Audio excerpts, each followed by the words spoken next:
When it comes to culture either side of the Atlantic, no one does it better. Ladies and gentlemen, I give you USUK's What's the Difference podcast with Alex Whiteley and Tom Bruno.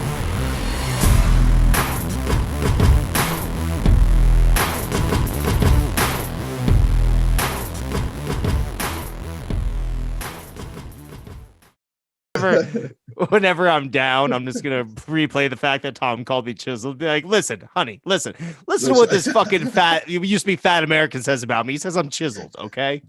Like a bronze god, like Michelangelo Davis himself. That's me, Kevin Horak. Hey, do you know, talking about being chiseled, last time I spoke to you, you were, and I think you both were, you were doing some sort of keto dieting. Yeah, or you were going to give it a go. How did you? One of us stuck to it. One of us didn't. Guess which one?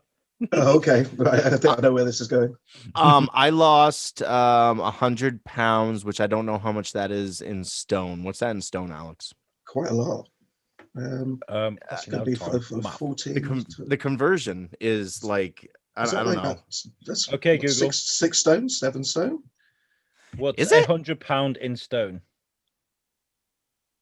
100 pounds is 7.143 stone. Yeah. 7.4. Which I'm sorry, it sounds way more impressive in American. Where I'm just like, I lost 100 pounds. If I was like, I lost 7.5 stone, they'd be like, you lost what? The fuck you lose? And we're like, no, 7. There's no 0.5, asshole. It's not the way it works here. Anyway, guys, I hit record because that was just flowing so beautifully. Welcome to USUK's What's the Difference podcast. I'm your host, Alex Whiteley. And I'm Tom Bruno. And today we're bringing a good friend of ours. He was on Thorskin. He's been on the Biscuit a couple of times. He's a great guy. Author, DJ, Bodyguard in Supremo. Retired. Don't fucking put me in.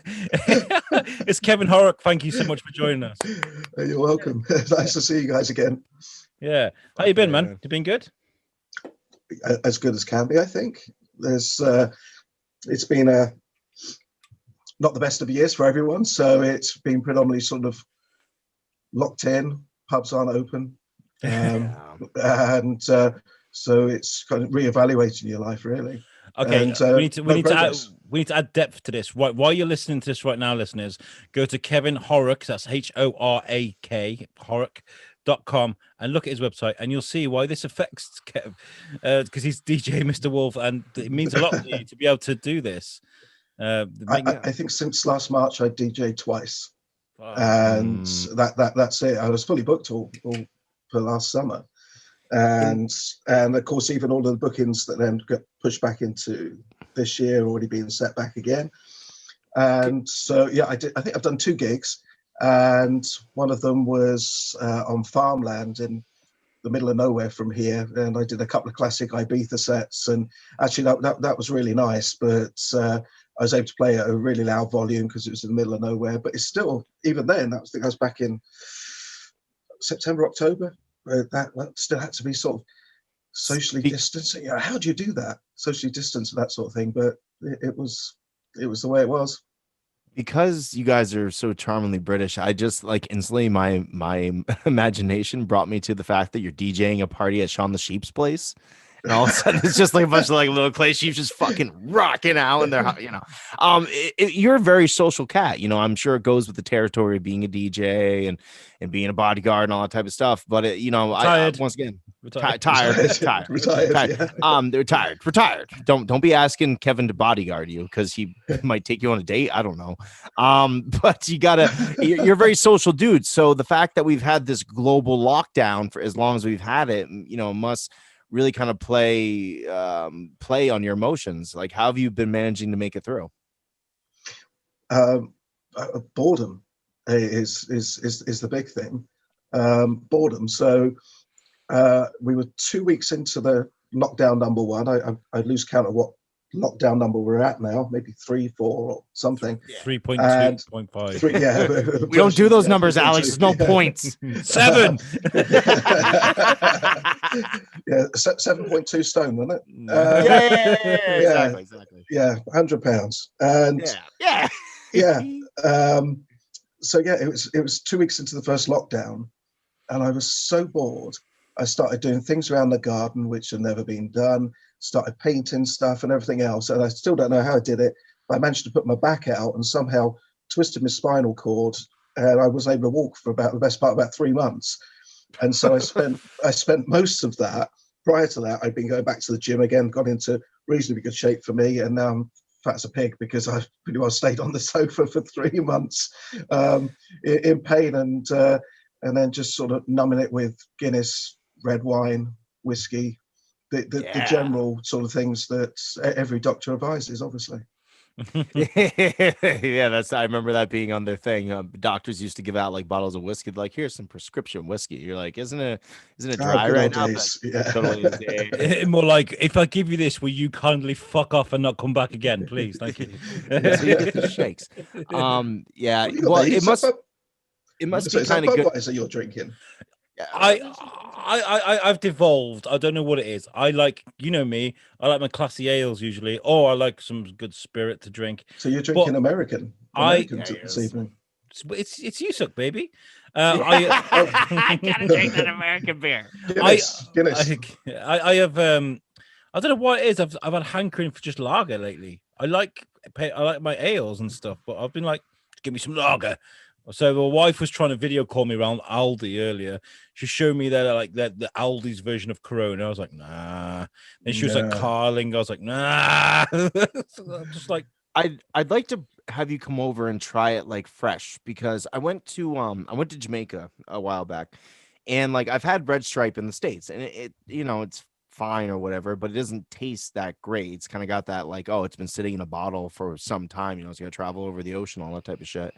But when we went down to Jamaica and we had it fresh in the keg, it tasted like light years better. So if you like Budweiser, I'd like to have you come over to America for, among other reasons, other than just to give you beer, but I'd like to have you try it and be like, here, this is what it tastes like fresh off the Budweiser tit, Imagine that when lockdown's over. I'm just popping out to go and drink beer with Tom. Drink beer. How long are you gonna be? About 3 weeks? 3 weeks. Yeah, I think that's a very kind invitation. Yeah, we should take him up on that. Let's do that. Let's go, Kev. Yeah, I got an extra room that my kids don't sleep in. Just come on over. Just be aware that you'll wake up at like 7:00 every morning, like you're a military man, and you'll be a bunch of kids be like, "Hey, Uncle Kevin, let's play," and you'd be like, "Fuck off," and he'll be like, "All right," and they'll just kind of go back to their switch. Well, I would say that is a military grade haircut you're wearing today. It is kind of. It's like a half hawk. Well, that was the other thing that really bummed me out, was like this dude in the military who works at the place I work, and he has the same haircut. I'm like, nice way to copy my hair. He's like, why, were you in the military? And I was like, thank you for your service. Actually, it's like, isn't it Robert De Niro, Taxi Driver? Isn't that? Didn't he sport that? There you go. Yes, well, he did the full hawk, like almost all the way down to the back. That was a really young De Niro. Like nowadays, Robert De Niro is like fucking 100, isn't he? I'm pretty certain he celebrated his 1000th birthday yesterday. And that motherfucker's probably still drowning in pussy. Like, oh yeah. Him and Martin Scorsese is like, they turn down more vagina than we ever get offered in our life. Maybe not Kevin, but you and me, without doubt. Can I just say, there is obviously a very distinct difference between when we're doing this and when we've got TV Guestbert on. I love this. I love Guestbert, but I love this. This is great. It's great. Kev, you are a man of many trades. Obviously, we've been talking about your DJing, and you're a bodyguard, retired. But you've written about bodyguarding because you did it for so long, and you've also written a number of books. Now we know about your books, but there may be listeners that listen to this that didn't listen to you when you're on Thorsten. Yes. So let's talk about your illustrious writing career. Where did it begin? When did you first pick up a typewriter and be like, oh, let's do this shit? Let's curl this fucker. A typewriter. Well, you really are going back. Well, in fact, first time I picked up typewriter was when I was in school, and I was pretty well in the kids that nobody wants group. I used to stare out the window bored with school the whole time. So I left school with no qualifications, or one, with the exception that I did typing, because all the girls did typing. So I went and did a typing.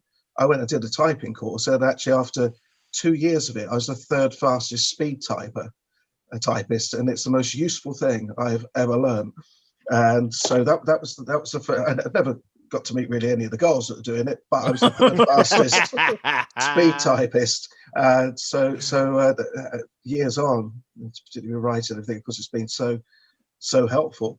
And the first book actually did was 2007, I think, which was a book on the bodyguarding business. And then I revisited that again in 2010 because I wasn't happy with it.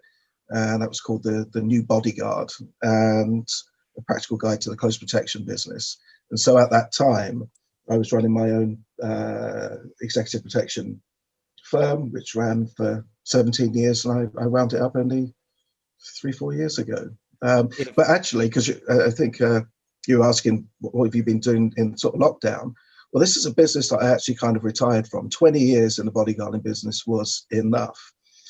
But with no DJ work, all the author events was cancelled, etc., etc. So, in fact, I've ended up going back in that direction again, and I now consult for about 3 or 4 specialist close executive protection businesses. So that's kind of helped me kind of tick along, really. But it was kind of almost like a backward step, because it is a business I did retire from. But it's like many things, you never really leave. So, Mr. Miyagi in karate, he's always going to go back to karate, isn't he? You know what I mean? He's always going to, yeah. He knows karate. He's always going to do karate. If your book, when you open the book about the bodyguarding business, if it does not start singing, like, those cards that have songs inside, it should just open and be like, I mean, it's gonna be really hard to read through the book with Whitney Houston singing in your ear, but I think it'll really help with sales. I mean, it might cost you like a few $1 million to get it ingested in the book, but it'll be well worth it in the long run, Kevin. There might be some copyright things. Yeah, music publishers will get upset, but if you sing it, I'm fairly certain it's okay. Just be like, and Kevin Horak sings The Bodyguard. Well, let me finish McGuinness, and I might try that later. Yeah. Do it in a Weird Al style. He gets away with shit. Like, he just do it like that. He does. And he rips off people in front of their face, and they usually shake his hand for it. They're like, that was a great job singing Eat It, like the way you did. Be like, yeah, I totally did. Fuck you. The only one that got mad about that was Coolio. He was the only one that got mad about Amish Paradise. He's like, hey, Gangster's Paradise is an anthem for my people. And he's like, all right, fucking hey, calm down. Coolio was in the British version of Big Brother the one year. Fucking weird. Oh, he was. He's an odd guy. He's a very odd guy. I forgot about that. Well, if you only had one really famous song forever, wouldn't you be a little bit weird too? Be like, every single conversation starts with, "Hey, did you ever hear Gangsta's Paradise?" Be like, yes, we heard Gangsta's Paradise. It's very nice. It was really funny because he's like really badly balding, and he had like 3 really thin like dreadlocks hanging. It was so funny. Oh god. So with the bodyguarding business, I'd just like to say there's nothing wrong with balding, by the way. Oh man, I just want to put that out there. Yeah. There isn't, but I think there's got to be a moment when you got to fucking own it, right? I'm wearing this. I'm wearing this hat as a rebellion because I was speaking to. Did you watch that? That's fucking amazing. We had Jerry Rocha and Eddie Pence on the show on the Weekly Bazaar last night, and I was saying I've been sort of liberating myself from my hat because I wear it too much, right? But I like to wear them for the podcast, and they all started taking their hats off. So I was like, "Fuck's sake!" So I had to take my hat off and do the podcast. So today I'm kind of like, "Fuck you, it's staying on, leave me alone." With the bodyguarding business, what it was sort of back then, things have changed now with social media and the way things probably were 20 minutes ago. When it comes to consulting for you now, have things changed, become a bit more difficult for you? It's the way the way the work's done is still the same as it always has been. Yeah. But what you've got now within the UK, I'm not sure about the US, but there are so many procedural points. There's so many points of law, and you need to put a real emphasis on before talking about protecting someone or protecting their family or their assets or anything else, whatever that might be. You have to also learn how to protect yourself. And I don't mean in the obvious way that sounds, but in a legal sense as well, because we're in very much a claims culture, and it makes it a far more difficult job. And also because many bodyguards have sold their stories to the press. in the past, or I've written stories. I mean, the 2 books that I've written is actually about the trade, it's about the craft. It doesn't talk about clients, whether they're living or dead. I would never discuss those things and certainly try and make financial gain from it, but because others have, you need to be really, really careful and in what it is that you're doing. And of course, everything is kind of pretty well bound up in confidentiality as well. It really speaks to your character because, you know, a lot of bodyguards have written, because that's not really something that you think about in terms of the job. Like, your job is to keep these people safe, not really necessarily to keep their secrets, but it's kind of like an unspoken thing. Like, hey, I might do some shit in front of you that I'd prefer the whole world don't find out. And it really speaks to your character that, you know, instead of taking the easy route and writing about, you know, the many of people that you bodyguard, you probably have really interesting stories to tell. You wrote about the craft, the trade, about what it takes to be a good bodyguard, and one of those things is keeping fucking secrets.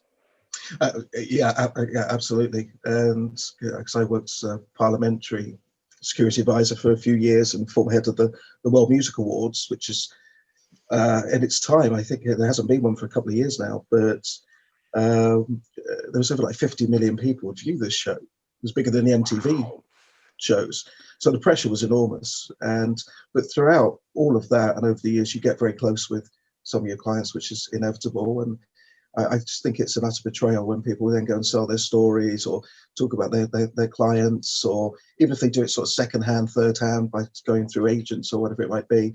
And so this might be a business I've stepped away from, but I have a respect for it.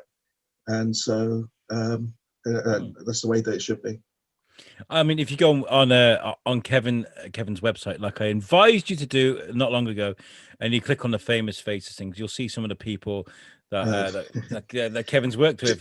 Prince Charles, Michael Jackson, 50 Cent, Celine Dion, Paris Hilton, I think I saw, Chris Brown. I bet he was a dick. I'm a joke.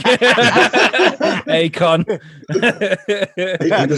He was very nice to me. I will say that. He's not going to slap you, is he? No. You can wear a Rihanna mask. He's not going to touch you. He'd be like, "Hey, Kevin, how you doing? I know that's just you. It's not Rihanna, but I want to do it." I felt like a real ass putting that page up there. But because I'd retired from the business, and other people saying to me, well, actually, it does give points of interest in terms of your authorship, authormanship rather, and also when you're sort of DJing events and things like that, and it does give some sort of credibility is not the right word, but you know what I mean. And so yeah, I can just imagine though the conversation. Should we hire Kevin? Are you fucking crazy? He was with Mariah Carey. That's Michael fucking Jackson. Yes, we're hiring him. Don't fucking question me again, boy. Well, it's I don't know. We tried prying all this. See, we already know this information because if you go back and listen to the old episode of Thorskin, we're like, Kevin, tell us stories, and you're like, can't. I really just don't feel comfortable doing it. Like, come on, Kevin, tell us all the stories, tell us the dirt. And you're like, no. And we're like, fuck. All right, tell us about DJing. Yeah, it's really boring. But like, it must be interesting though, because like you do have these personal connections with these people that are living and dead now. Like, what's the thought that goes through your head when you play a song that's by somebody that you've actually spent real serious time with? That's an interesting question. That is. Where does that come from? Yeah, that's an interesting question. Lack of sleep. I would also say that in the background of my bodyguarding business, I had my own record label for just over 11 years. And four of the bands that were on that label did very, very well here in the UK and to a less extent abroad for quite a while. And then so you switch on the radio and you suddenly hear one of your artists playing on sort of BBC Radio 1, whatever it is. And it's an amazing sense of achievement. And also you kind of think, well, actually, these are people that I know well, sort of like the bodyguarding business, music, you talk about it.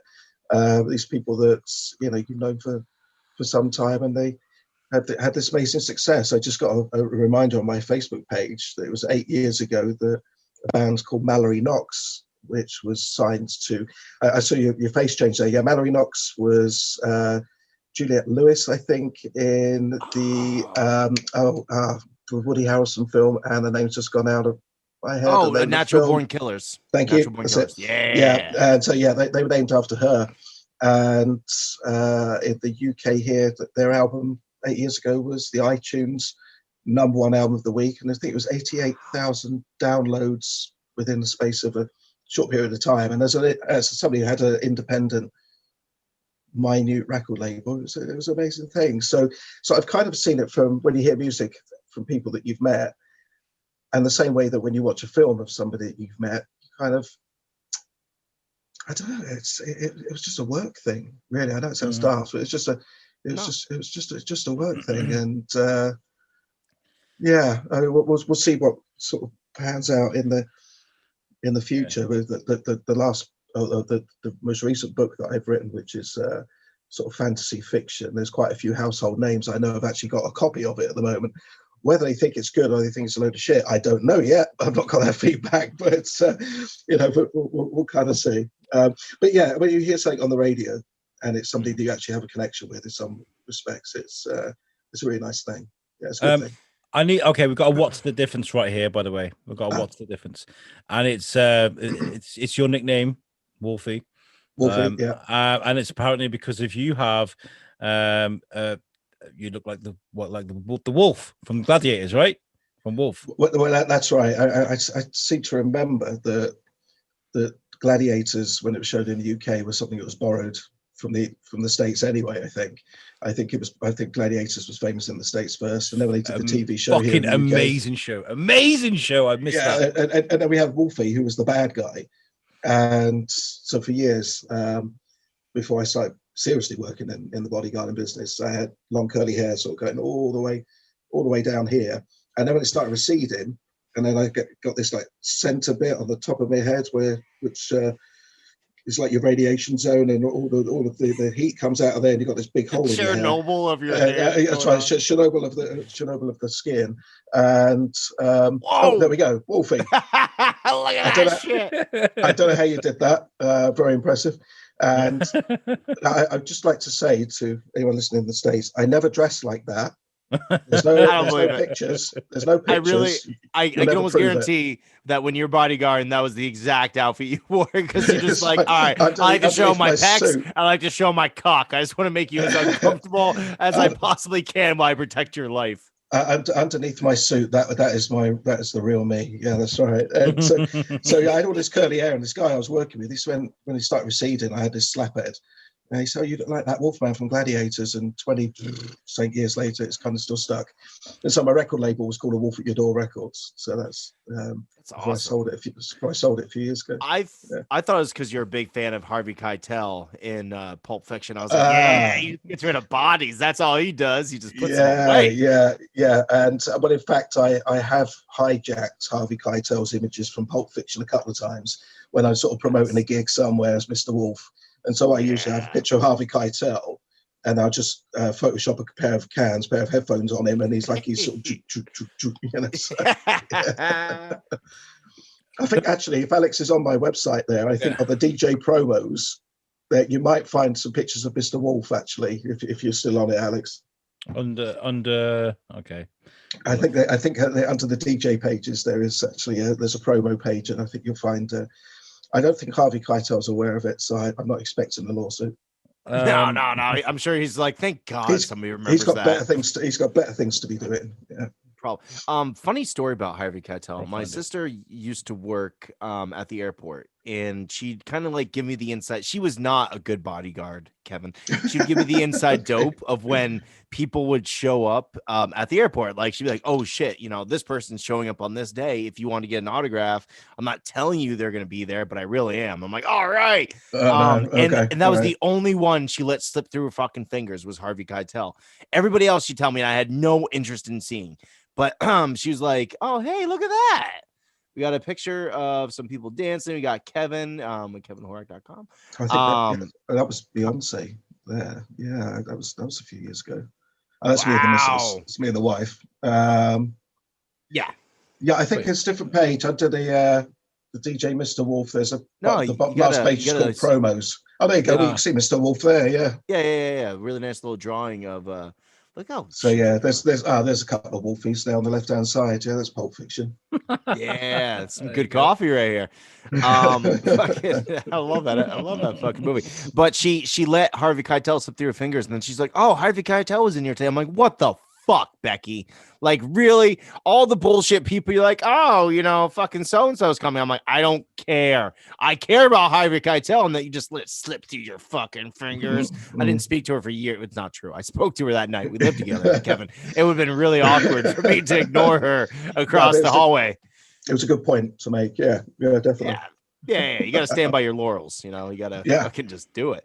And also, Alex, I liked how shocked you were when I had a good question. It's because honestly, I don't want anyone to get sad, but like, even though I grew like a pound of weed or like a half stone or whatever the fuck it is of cannabis this year, I really kind of cut down like 99% of my smoking. Like, yeah, I just don't do it that much. Oh, yeah. Thanks for your support, Dad. Yeah. I don't know. I don't have time anymore. And like all my time that I do have is either working, hanging out with the kids, and I don't like getting obliterated the way that I used to. And then like it really kind of takes away from the podcasting of it all. So like if I seem a little more crisp, a little more awake, it's because I just really got woken up from my 6 hours of sleep or whatever the fuck it was. And I'm like just sober as a jaybird. Nothing but caffeine and good conversation for Tom Bruno. Yeah, I was going to say to you, Tom, but I don't know if you're aware of it, but Alex will know. But in the UK, we've got a raft of American celebrities now doing really bad television adverts, and Harvey Keitel actually promotes an insurance company in the UK. Oh yeah, we got David Schwimmer has started doing a bank, hasn't he? He started doing TSB. Who else have we got? Robert De Niro. He's been flogging bagels. Yeah. What? On British TV. Who else is there, Alex? There's been Ryan Reynolds. He was doing like the Sky. Was it the Sky? Yeah, he was. He made that look good though. In fact, actually, Robert De Niro's bagels advert was actually really good. And very famously for a while now, the spokesperson for EE has been Kevin Bacon. Yes, that's right. Fucking Kevin Bacon. They have that website, and it's the 6 Degrees of Kevin Bacon website, which he actually sponsors, because for a long time there's always been that old thing like, oh, how many deviations are you from Kevin Bacon? You'd be like, oh, Tom Cruise was in this movie, which is in a movie with Kevin Bacon. That would be Kevin Bacon twice removed. They actually have a website where you can put your own name in, and you can see how far down the line, which I'm sure Kevin's like, like 3. Yeah, which I'm sure Kevin's like 3 steps away from Kevin Bacon. Me and Alex, like, you're not even close. You're not even on the same webpage. You have to go like 6 other web pages before you get to near Kevin Bacon. You fucks.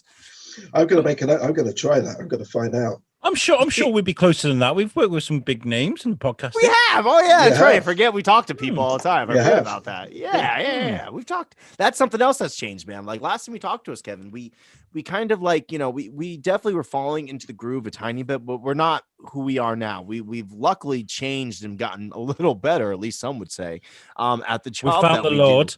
We found the Lord, Jesus Christ, our only fucking savior, who made us better at podcasting. Fucking G. He's a fucking G.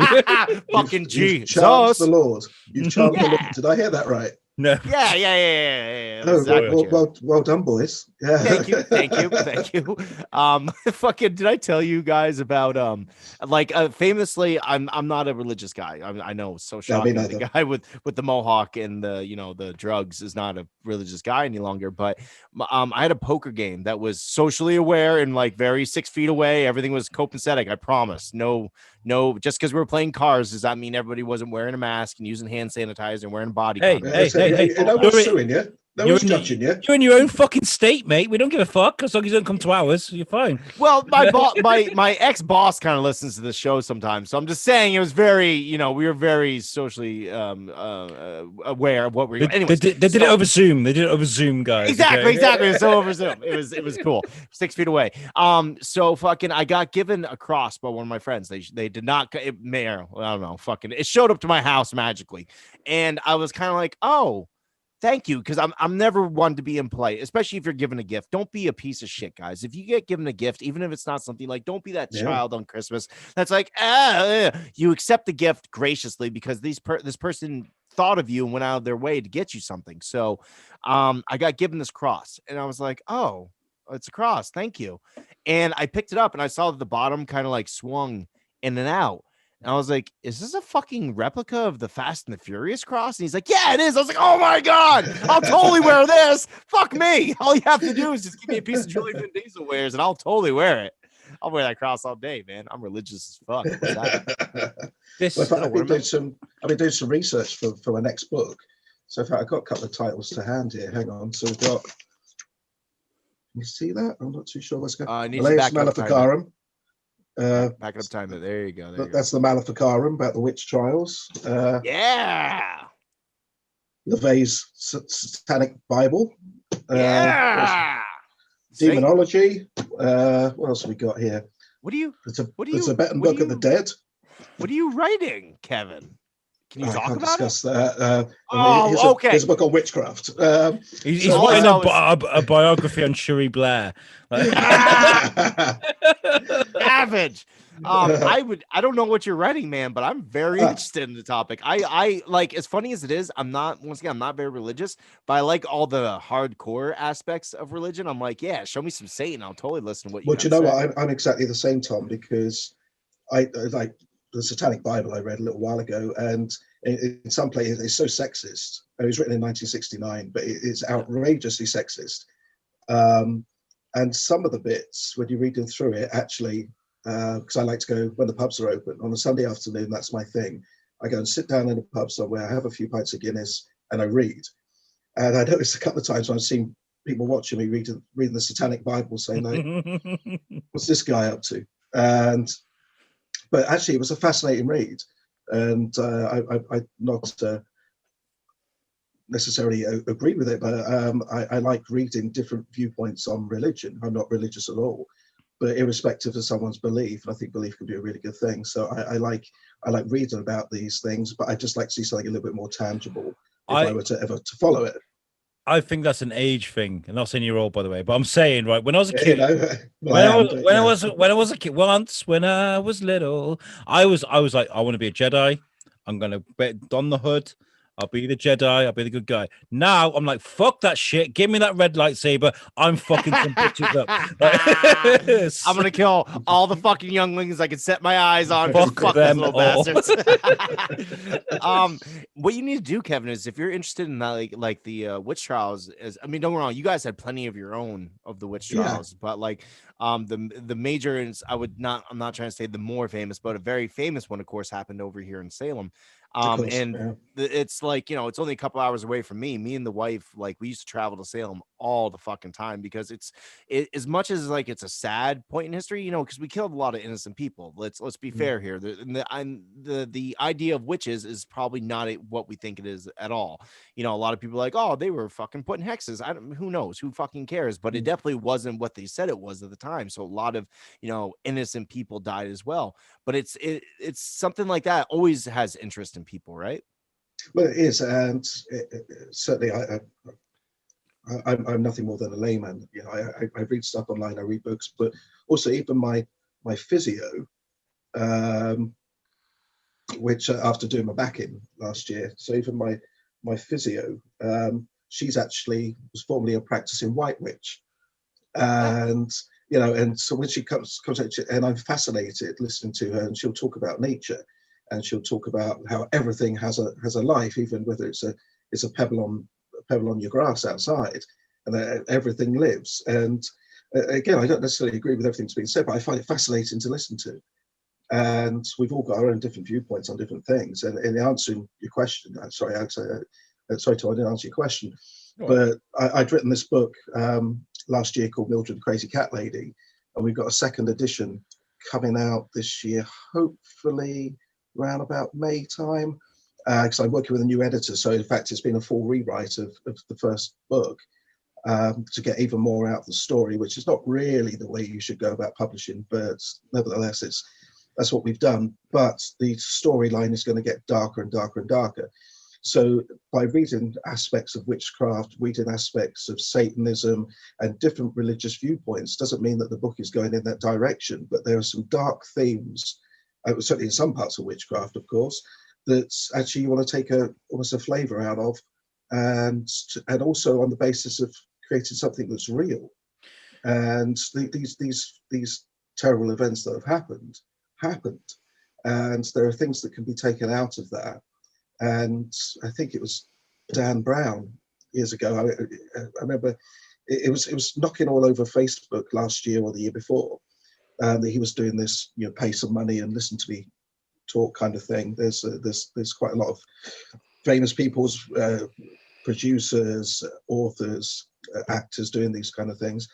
And I never watched it, but I saw the trailer for what he was advertising. He's saying that don't worry about, I forget the exact words, that everything has been written. Everything has been written.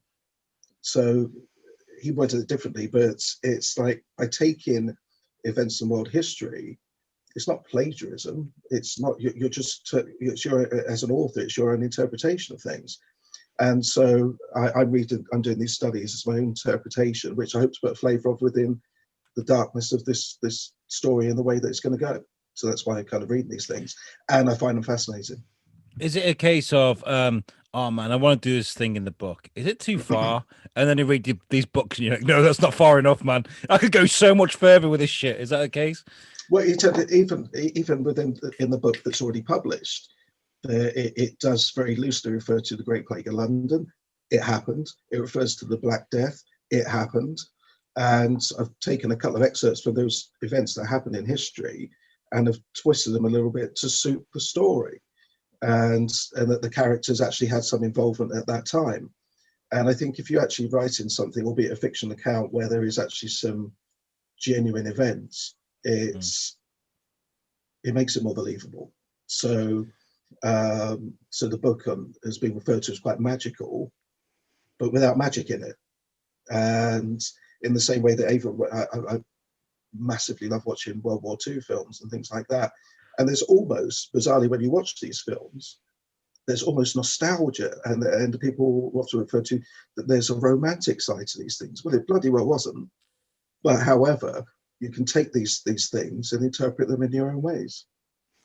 Now, people, you're not the only author in the world, obviously, but you're a very good author. I've read some of the excerpts from Mildred the Crazy Cat Lady. You're welcome. And so, but when you see a book come out and it's not that good, does that kind of drive you to be even more creative, or does it kind of put you in a slum of being like, man, why is that person getting all the attention when their stuff isn't that great? I think certainly because so much of the industry is dominated by the mass publishers, that you almost, it's like listening to, because I worked in the music business for so many years, it's the same things that actually when you switch on the radio, you are being told effectively what you've got to listen to. And even when I go back to years ago with one of my bands, I had to pay someone as a promoter to sit in on those big industry meetings to plug our bands so that you would end up listening to it. And these things are all decided. And so, yeah, if you did it with a major publisher, then they have the financial ability to be able to put it right there in your face. When you're an independent like me, it makes it a lot more difficult. And whether whether I work with a publisher in the future, I don't know, but it's true. There's a lot of works out there that have got a lot of applause, and are they that great? But there's that's everyone's interpretation is different, and in the same way, going back to what we were saying about religious texts, it's not for everyone. And so, in the same way that I like a music style that you may not like, so if we were all the same and we're all clones, it'd be very boring. So it's one of those things, and indeed there's some stuff that I've written, people don't like it, so it's just, you're gonna, it comes with the territory. And in fact, with this second edition, with the new version of this book that's coming out, it is so much superior to the first version that's been released. I've got to concede and say, yeah, I brought in professional help this time, and I have to concede and say that the professional help has made the book better, and I have to take that on the chin.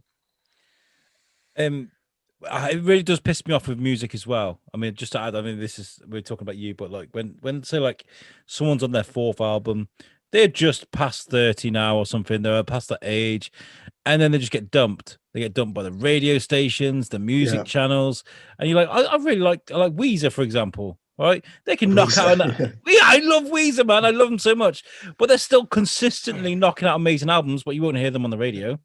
No, and this is a real problem. It's a subject matter we could talk about for hours about the frailties of the music business and why there's no money in music anymore. Is purely because we're now in a culture that everything is for free, and so the only way you can make money out of the music business now is through three channels: live performance. Well, there hasn't been any of that in the last year.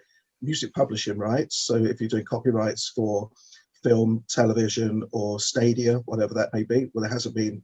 Of course, the latter hasn't been so much of that as well. And then my area, which is really sort of rock, hard rock, punk, is merchandise. And fortunately, with people who like metal, like hard rock, are very passionate about it, that they will invest in the merchandise. But for mainstream artists, that makes it a lot more difficult to even get that merchandise out there. So it's a really, really difficult thing to make money from the music business now. And of course, artists come and go just so quickly. And that's why we're left with everything pretty well sounding the same on commercial radio now. It's just horrible manufactured bullshit, and it just all sounds the same. And so for young people who are trying to break through and they've got some creatively something different, it's hard. And you know, even the age that I'm at now, so in my genre, in hard rock, I don't know why the big four or American bands, because we've got such a great British heritage in hard rock, was like Anthrax, Megadeth, Metallica, Slayer, and they're referred to as the Big Four. And for a long time, I know Slayer don't play anymore, but the Big Four, well, God, these guys are going to be in their 60s now. Got to be, or close to it. And that's great that, you know, so with the exception of Slayer, these guys are still playing, and they're still doing live shows, they're still doing new music. Fantastic. But where does the new blood come from? Where's the originality come from? And if radio isn't going to give those opportunities, if music is out there for free and you can just nick everything off of YouTube, young artists aren't going to be able to make any money. So it's a really, really difficult business. And some of my old music videos, which released through my old album, my old record label rather, there's 1 million plays or 3 million plays on the video or something, and hardly anybody ever came back to us for that, and then we have to distribute that to the band. So it's really, really difficult. Music business, hard to make a living out of. Speaking of music, me and my mom, we went to shout out to my mom. We were at my daughter's 10th birthday. Mom. Yeah, Tom's mom. That's Hi, Tom's mom. Hey, Tom's mom. Hey, Ma. Mom. Hey, Ma. So we were on our way back from, like, one of the cool things about me and my mom is we've always been able to carry on a dialogue. She's a very smart lady, knows a ton of different, like, random shit. So she's always really fun to talk to. And she grew up in the era of the Beatles and the Rolling Stones. And I asked her, how come, you know, even though they're both, you know, crazy famous, like when you think of the Rolling Stones and you think of the Beatles, they are just some of the top tiers of that generation of music. But how come the Beatles are more iconic than the Rolling Stones? When, you know, it's not really based on the music. I mean, it can't be. But what do you think? Why do you think that the Beatles are more iconic, or at least in my own interpretation, than the Rolling Stones? I know on my website there's a picture of me with Ringo Starr, and that was an interesting thing, that when you see somebody like that, and as Alex mentioned, there's no secret that that my former company was responsible for Michael Jackson for a while. And when you've got people like that, it's almost going to say, are we ever going to see people of that heritage again? Are we ever going to see people that those incredible times where you'd have thousands and thousands, particularly the Beatles, thousands of young girls screaming and crying, and you know, is that going to happen again? These guys are sort of absolutely iconic, and are we going to see that again in our lifetime? And I don't think that we are. I don't think that we are. And what the fault of that is, it may come back to the fact that the musical opportunities aren't there so much. Just think the whole thing has changed. But it's there is a great deal of nostalgia, particularly with the Beatles, but of course they were just so bloody good. One Direction. One Direction. Oh, no. Was the Oh, get right. off. No, right. Genuinely, right. My wife took her cousin when she was younger to watch One Direction, and she said the stadium was fucking unbearable to sit in because it was just girls like So there's your answer. I went years ago with an ex to watch Take That, and I don't know if Take That are popular in the States. I have no idea. I thought, God, I'm going to hate this. You know, as somebody who's been a metalhead for 20 plus years at that time, and I bought all these tickets to Take That because she wanted to go and see it. And I've got to say, when I left there, I thought, oh, that was quite good, actually. They actually put on a really good show. And I was kind of quite disappointed that I enjoyed it. I probably would. I'd love that. You know, as soon as they relight my fire. Does Tom even know these? Is Take That popular in the States? Does he even know them? No. Honestly, like, this is why we started the show. It really all stemmed from a conversation we had on, well, a multitude of conversations, but one of the big ones was when OPM, John Edney came on, and Alex and Shane were just beside themselves because like, oh my God, fucking John Edney, man. John Edney, heaven has a half pipe and all that good stuff. I'm like, what? Who the fuck are you talking about? And that's where it all kind of came from, because there's certain things that travel really far, like a Michael Jackson travels across the entire globe, whereas, you know, certain other bands may not play as well over here, but they play over there and vice versa. Yeah. It was the same for me though with CKY, because I don't know. I mean, there are a few of our listeners that were like, "What the fuck?" Even Jamie Westwood from USUK Chronicles was like, "What the fuck, Alex? You never heard of CKY?" But I hadn't. It's just personal preference, isn't it? You know what I mean? But Heaven and the Harpipe was huge. It was like you put on Kerrang back then, and Heaven and the Harpipe would be on every other fucking song. Honestly, that's why probably Kerrang. I think this is all part of new metal, wasn't it? I mean, I know the tune. Yeah. I remember saying to you in the past, Alex, that there were reviews at the time saying that, particularly with that track, Heaven is a Halfpipe, that everything about the rock music business is wrong right now, and that track was partially to blame for it. But the fact is, you know, that it's, you like it or you don't. And the same way that Nickelback attracts so much attention with the piss takes that they get. I was DJing once, and a lady came over to me and said, "Oh, have you got anything by Nickelback?" And I laughed at her, and I went, "Seriously?" And she went, "No, seriously, have you got anything by Nickelback?" It's like, no. Can we be fair that Silver Side Up was a pretty good album? Like, I mean, I know What the fuck? it really has, like, that. I mean, it also came out in that time when like Stained and fucking Puddle of Mud and all those other bands were really kind of like killing it. Linkin Park, you know, don't get me wrong, they had different degrees of celebrity, whatever have you. They had different degrees of famousness, but like they've stayed consistently popular, and it's only like in the last 10 years that they really kind of gained that fuck Nickelback type of thing. And I don't know what it is. They're just a bunch of nice Canadian boys. We've mentioned this so many times. Nice Canadian boys. I love that, and it's all down to really nasty, horrible journalism as Rolling Stone. Yeah. They did that thing there, vote your 100 worst bands, and they were voted the worst band by a bunch of hating motherfuckers. And I think it was Rolling Stone that was just like, "We will fucking destroy you." There's something dodgy going on there, and it's carried on to this day. Chad Kroeger has got one of the greatest voices in music. They've got one of the greatest drummers to ever don a set. Like, they literally lift him up on a fucking stage and spin him around while he's fucking drumming because he's that good. Like, nah, fuck off. You know. Okay, you're a Nickelback fan, I can tell. Not really. You're kind of promoting them well. Yeah. Okay, so this now I'm very interested to hear your opinion on this. But we're gonna start with me and Alex, just because I'm sure your answer is gonna be better since we're running short on time. The greatest show that you've ever seen put on in front of you, music wise, Alex, what would that be? Fucking out. Okay, this is going to sound probably just as bad as what I just said about Nickelback, but I went to watch 30 Seconds to Mars, right? Yeah, a good band. I really liked it.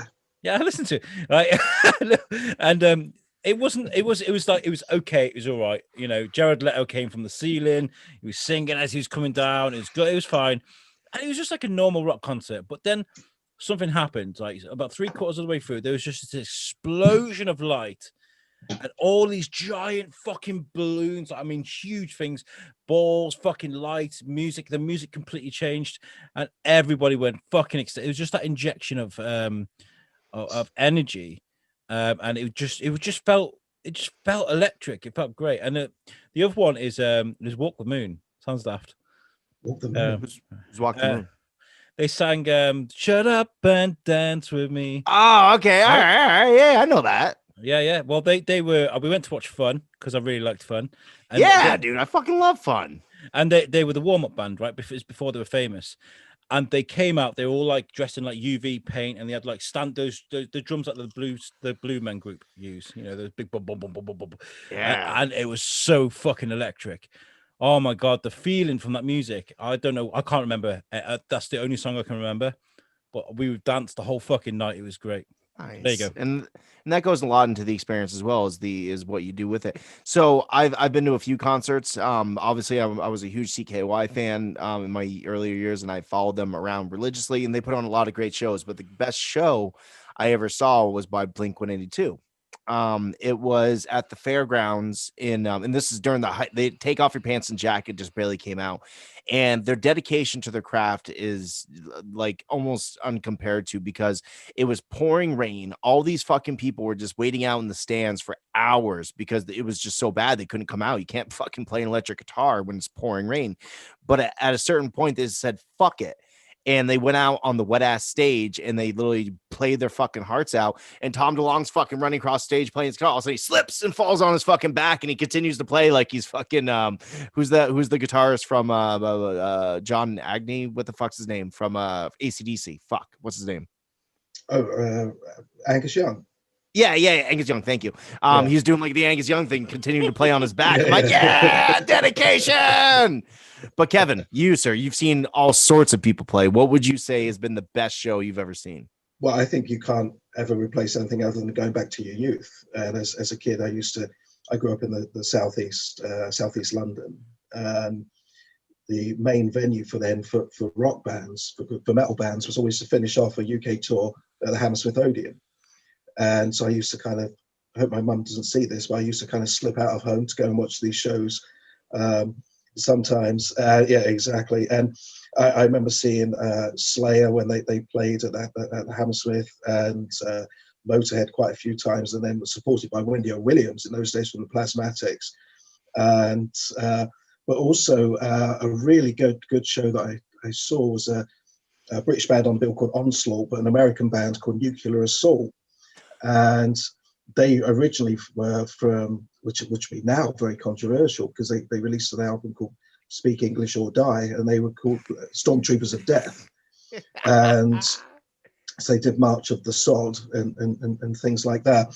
But Nuclear Assault, they were brilliant. That was a great show. But I think the one that really stands out, because I met Metallica when I was 15.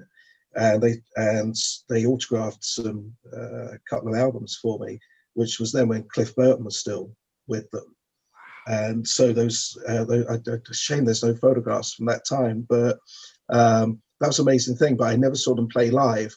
But actually, watching Megadeth's first show in London, where everything went wrong, it was quite well known. The show was running way over time.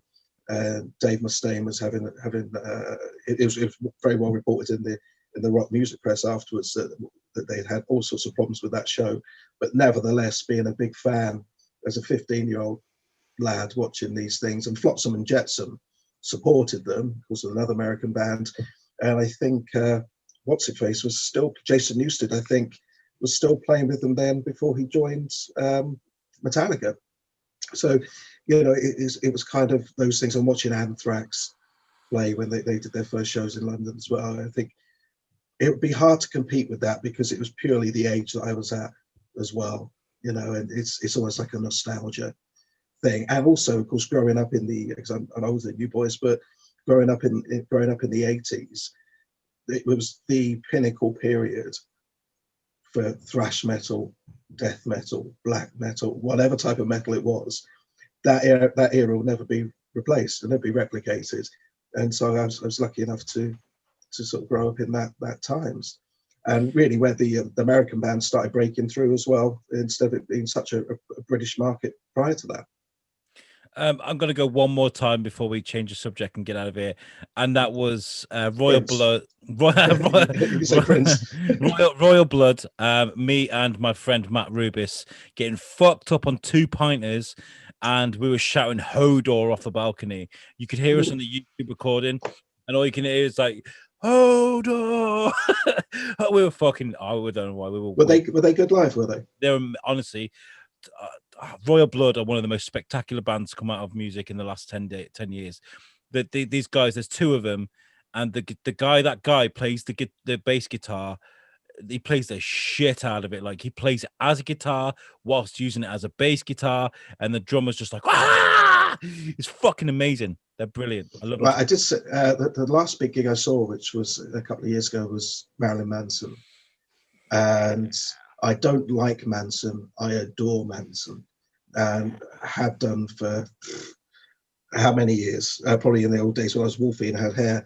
And a friend of mine was the main support. She used to be on my record label, and she was the main support for Manson in the UK and the States.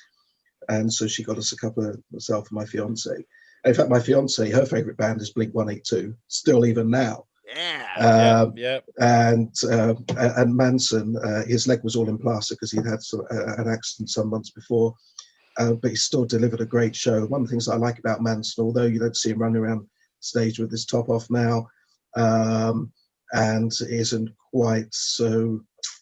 If you go back to the times of Antichrist, you go back to times of Antichrist Superstar when he was really controversial, but his music has still been consistent. You know, he's still been consistent. He's a brilliant artist, a brilliant composer. And it was a great show. One of my all-time heroes will always be Dave Grohl, though. Dave Grohl for me is God. He is God. There's my son knows so much about Dave Grohl. We were chatting earlier, and we were talking about Nirvana. I was like, "Who's the drummer for Nirvana?" And he goes, "Uncle Dave."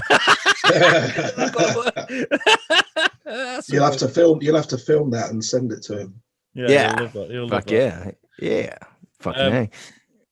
Kevin, obviously you're an author. You've got Mildred out. I want our American listeners to hear all about it. So please just tell people about your book. Unless you wanted to talk about more music, Tom, before we get into this. No, we're really cutting it close right now, so we should probably move on to the book. Yeah. Actually, we've been talking for an hour. Real quick. Mildred took me 13 months to write. The current version's 156,000 words long, so it's quite a weighty book.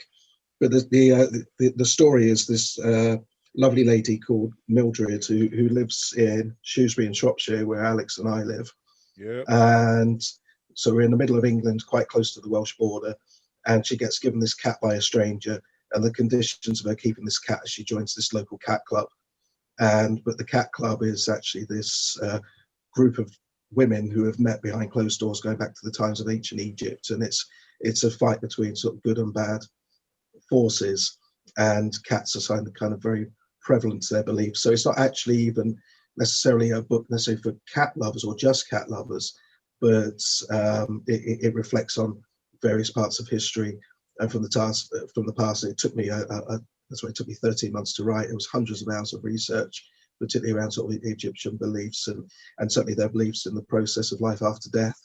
And which I was watching a program earlier on about Tutankhamun and about how they prepared his body for the life thereafter. And this book is very much about that. It's very much about life after death, and that's why in later editions we'll explore that sort of more and more, because it's the first book of a series, and so that's why I'm doing all of this various reading at the moment. So, but it's done well over here. The second edition should be out around about May time, maybe June, and it is superiorly better. It has to be said. So I'm looking forward to see what we can do with that one.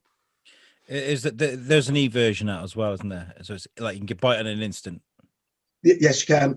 Yes, available on Amazon, so you can read it on your Kindle.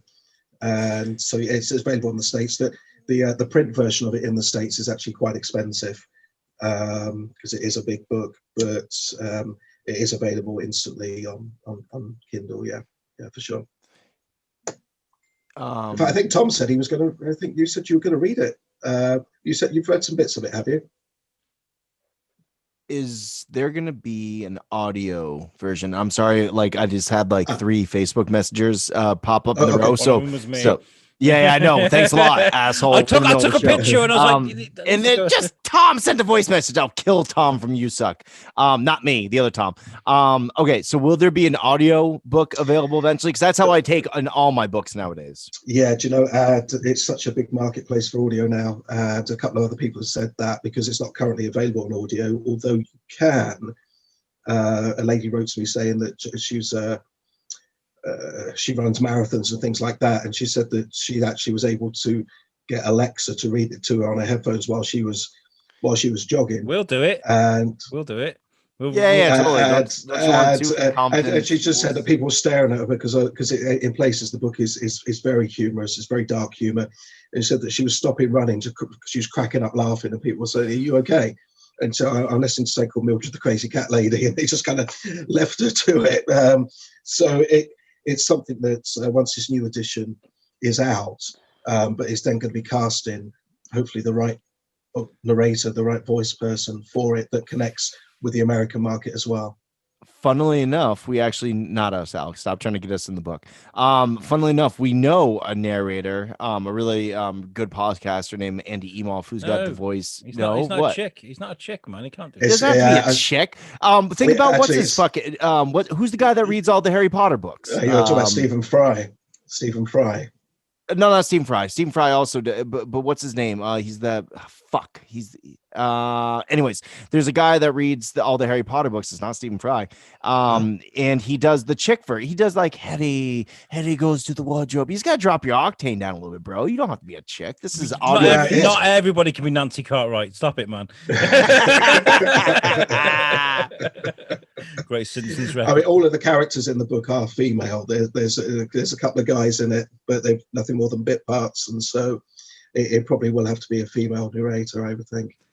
I could do it. Hi guys. I sound like the hottest chick you've ever heard in your life. Just scared your cat there. Your cat just disappeared. She did. She's like, fuck off with your shit, you asshole.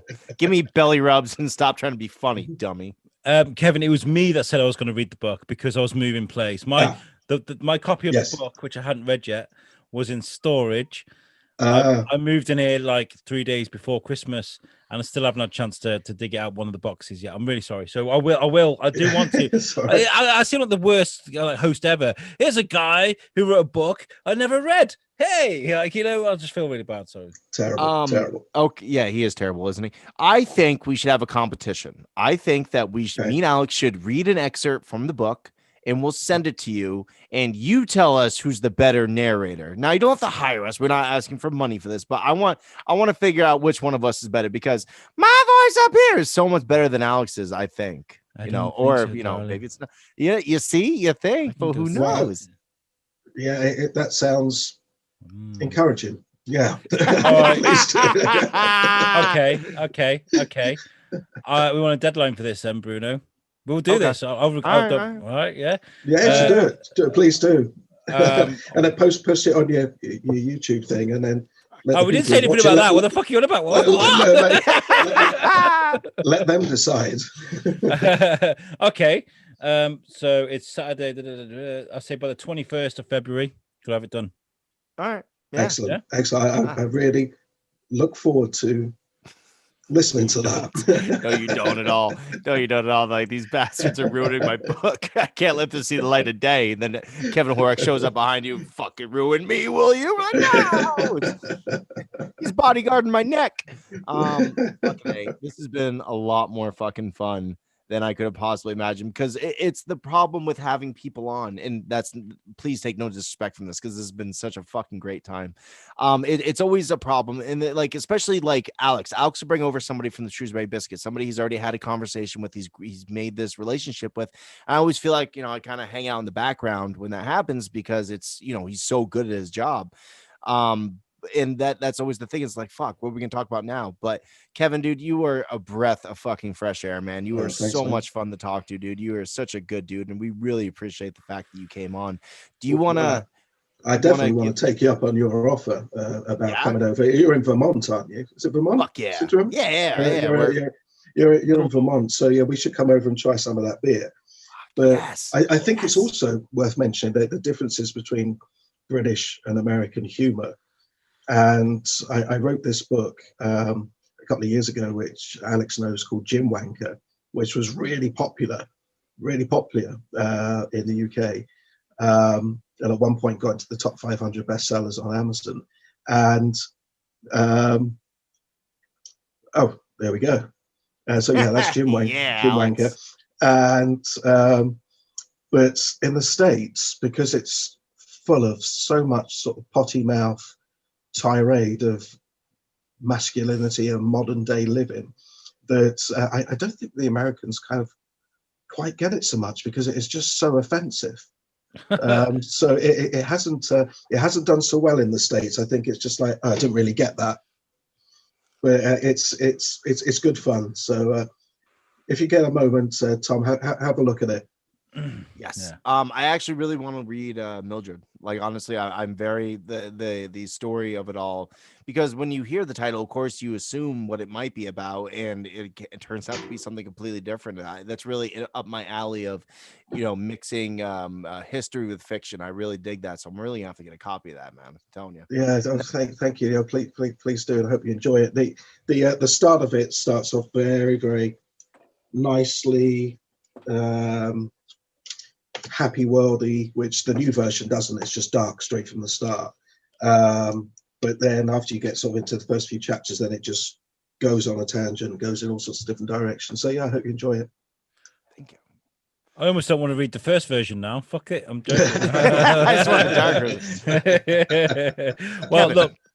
Do you want to, really quick before we get out of here, do you want to tell everyone where they can find you and where they can find your wares, my good sir, and where they can, kind of keep track of you, where they can watch you, where they can see where they can watch me? Yeah. I'm not going to. Your only. Tell us about your OnlyFans page, please. Yeah, I considered it when in the lockdown, but I don't think anyone's paying. Yeah, kevinhorak.com that's HORAK, kevinhorak.com. So some bits and pieces on there. And if not, it's just through the usual channels in the UK. It's Waterstones, WH Smiths, but predominantly for the American market at the moment, it's only Amazon.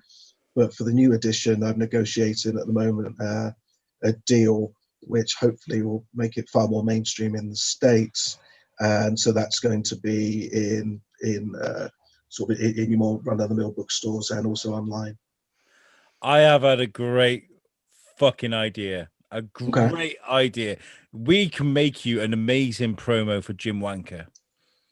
I've seen there's a list of what the book covers, chapters 1 and 2. 3, well, 4. It does even before he was like really, really famous. It does also have the Donald Trump hair maneuver Wanker, which I think which is anyone can try. Anyone can try. We have on our team the great and powerful Eric Pfluger, who does the most perfect Morgan Freeman impression. You wouldn't even be able to tell the difference. I reckon we try and get Eric to read out a couple of chapters, and what the chapters we just yelling and grunting wanker. Amateur bench press out. Just get him reading that shit out and see what we get. That'd be hilarious. I'd love to hear that. I'd love to hear that, because I have written a couple of comedy sketches for promoting the book, but I've just never got round to doing it, and also finding the gym that will allow us to film those sort of things. So, but maybe once the lockdown number, whatever it is, has passed, maybe we can do something like that. But Morgan Freeman, the Morgan Freeman voice, if he's available, fantastic. Absolutely, we'll get that sorted. Look, what we tend to do now, Kevin, is we tend to step into the later lounge, me and Tom, and we let our guests go. But look, thank you so much for joining us.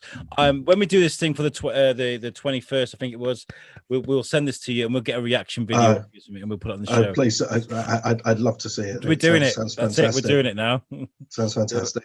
Unfortunately, the reaction video is gonna be Kevin pulling up a gun to his head and just blowing his brains out. He's like, "You've ruined me, boys. You've ruined everything that I've strived to create. You fucks." But did you enjoy Fight Club? Did you enjoy Fight Club? Oh, fuck you.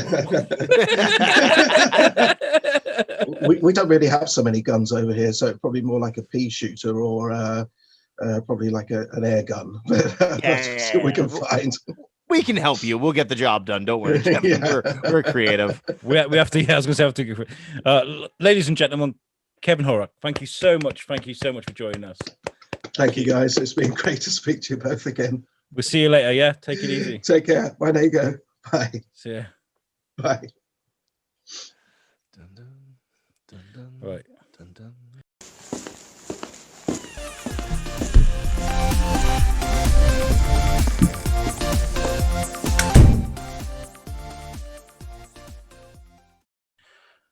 Hey guys, welcome to the Later Lounge. Take off your clothes. Get a drink in your hand. It's We time should for definitely parody Jason Alme and be like, "Get your titties out, get your cooters out." How do you get your cooter out? I just wave it, waff it. I don't know. Just put on your pants, just kind of shake it. Yeah. Thank you so much, Kevin, for joining us. That was an amazing. I love that guy. Like we brought him on to talk about his book. I think we talked about it for like 5 minutes. Like, do you know what I mean? Like that's how good the conversation was. It was brilliant. He's fun. He's a lot of fun to talk to. Like, and that's that's always the better. In my personal opinion, that's always like my favorite thing about the conversations is like, yeah, we brought him on to talk about one thing, but because he's such an interesting dude, it always delves into something completely fucking different. So I can appreciate that, and I hope our fans do too. And you know what? Because there's always different sides to people. It's not just one thing. And if you don't, fuck you. So how you been, man? You've been good? You've been bad? Or tell me. I've been good, man. If I can, I've been doing a lot of like, a lot of working. I'm, how people have like midlife crises. Yeah. So my midlife crisis, instead of like buying like a fancy car, which I don't have money for, or going on fancy trips, which I don't have money for, or any of that type of stuff, I've been getting really deep into like nerdum. Like I've been buying a lot of like Magic the Gathering cards, and I've been playing a lot of Fallout. I got Pokemon Yellow, the Game Boy edition, so I've been playing that. Fucking just nerding out in a very nostalgic way. I mean, have you not tried crack cocaine instead? Like, I mean, I actually have tried. Of the two of us, I feel like I'm the only one that's tried crack cocaine. And once again, I don't have the money for it, Alex. So stop trying to peddle your wares on me, you drug dealer. It's I don't know. It's a way to be social and be nerdy at the same time. It's a good time. I don't know. I actually have no explanation. I applaud you for that. That's really good. I think it's good. There's nothing wrong with that shit. Like when it comes to like your board games, card games, things like that. It's like I said, it's a social convention. Yes. And there's a lot of stigma to with luckily the revitalization of nerdom in general. It's really more socially acceptable to be this much of a hardcore nerd. So now, instead of back in the day where as a kid, you wouldn't want to be caught dead with a pack of fucking Magic cards because you don't want to be labeled as something that you're not, even though you might be interested in it. Now as an adult, I don't give two fucks what people think about me anymore, so I can like whatever I want. I remember do you remember Joel Smith that came on the show, Dungeon Master? Yeah. He came on Thorskin, right? Well, I went to. He invited us as members of Thorskin, me and Shane, to Geek Out Southwest, which was a place where a lot of nerds can gather and play board games without getting fucking looked at and whatever. So they'd meet up at Wetherspoons and they'd get given this exclusive corner of the pub. And I remember, like towards the end of the night, most of the people had gone, and Shane was playing Magic the Gathering. So they're turning the cards over. I don't understand it very well because. I do play card-based games, but not that one. And these two fucking chavs at the fucking fruit machine, like, what the fuck's he doing? I don't even fucking know. I was like, watch, it's fun. Like, watch, he's going to do this now, he's going to do that now, and this is going to happen. And they were like, whoa, that's not too bad. And I was kind of like, yeah, see, something. If you like doing stuff with people, because it's really like a social thing, it truly is. Like you got to usually have somebody across from you to play Magic, and it's fun. Like me and my buddy Nick from work, we just kind of smack talk. Like we'll get new cards and stuff, and I'll be like, "Look at this, motherfucker! I'm gonna shove this down your throat, cocksucker." It's really like bro talk, but involved deeply in the nerdum. So it's a good time. I'm trying to look for more things to do game wise because we've had this conversation. We haven't really announced it or anything, so it's still in the works. But I've seen some videos of people playing Among Us, the game.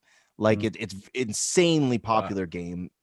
Yeah, are you jerking off dicks right now? Among Us, everyone's Among Us. Oh yeah, Among Us, semen Among Us. I don't know. Is that what that game's about? It's about sucking dick. Yeah, it's a metaphor, giant metaphor. You guys have been playing the game. Yeah, You've been playing it wrong. There is a secret room. If you go up, and up again, there's a secret room. They can all just jerk each other off. Like, amazing. I want to go in that room right now. I just want to watch all the semen, all the 8-bit semen I can find. But I want to play it because it looks interesting. It's definitely a game that's right up my alley for, like conversation and figuring out who the killer is and all this type of shit. And I've been watching videos play because my kids are fucking obsessed with it on YouTube. And I was like, fuck, me and the boys can do that. That'd be a good time. So that's something I'm kind of looking into as well. And I'm also looking for new guests to come on the show. I want to talk to some new interesting people that we fucking, can bring on the show. What have you been up to? Today has been my open. By the way, before I get into that, I do realize that there was a point during the show with Kevin. I randomly just hung a fucking watermelon in the air, as if to say I got something to say, and I didn't get to mention it. So if you're wondering what the watermelon is, we're talking about unwanted gifts or gifts that we've sort of given people. And so I bought this. This is a power bank. Right, so you plug your phone into it. It's a battery, right?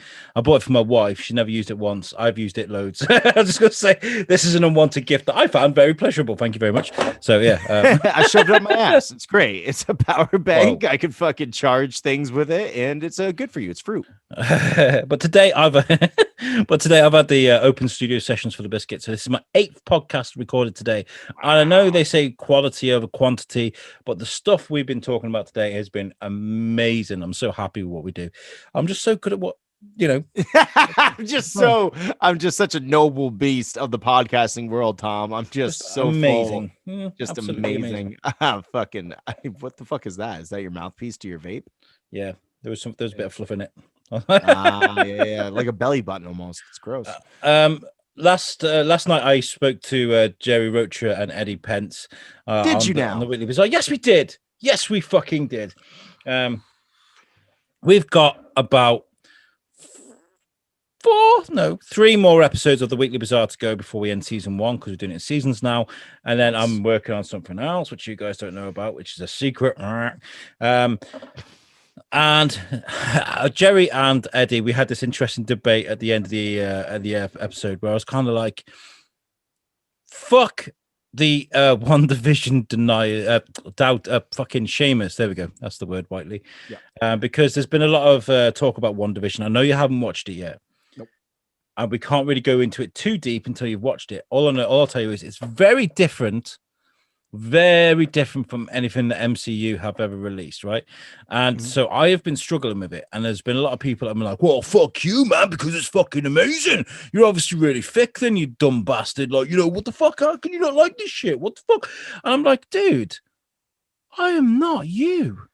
I'm surprised Kaz talks to you like that. I've seen it loads. And I mean, I'm attached to a lot of sort of geeky groups. That's how stay in touch with a lot of people, because I'm so cool. And I've seen it loads on the comment section, like, well, people are stupid then, what the fuck? I'm like, oh my god, this is stupid. Like, the MCU was getting there anyway, because when if someone was talking about MCU or comic books and you mentioned Warner Brothers or DC, should I say, and then the MC fans, you'd be like, whoa, fuck Batman, he's such a fucking, like all this shit. But it's getting worse, man.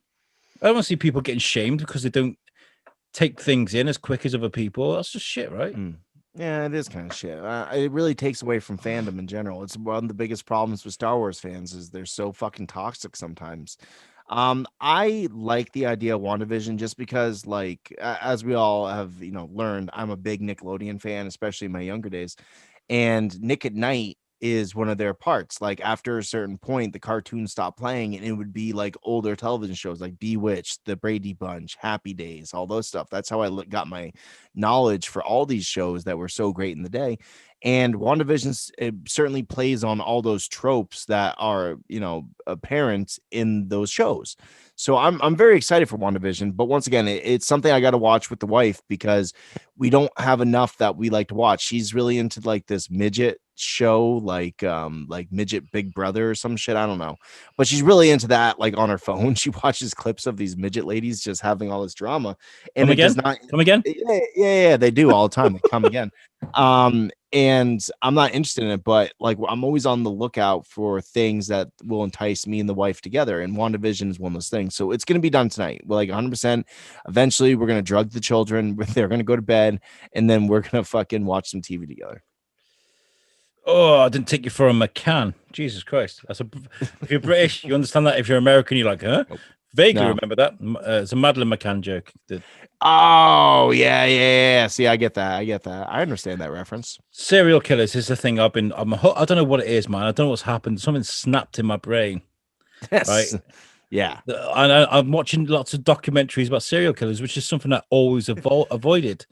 How do I get away with murdering someone? I know. I'll watch a bunch of Netflix documentaries. I mean, I know we spoke about fuck with cats and things like that because we spoke about it last time. But, you know, it's like lots of stuff going on with me at the moment where I'm just like exploring new avenues. Maybe I'm gay now. I don't know.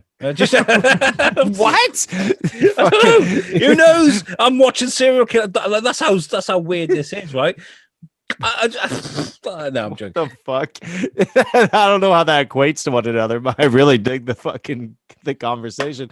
Oh, I watch a lot of documentaries about serial killers. Maybe I like dick.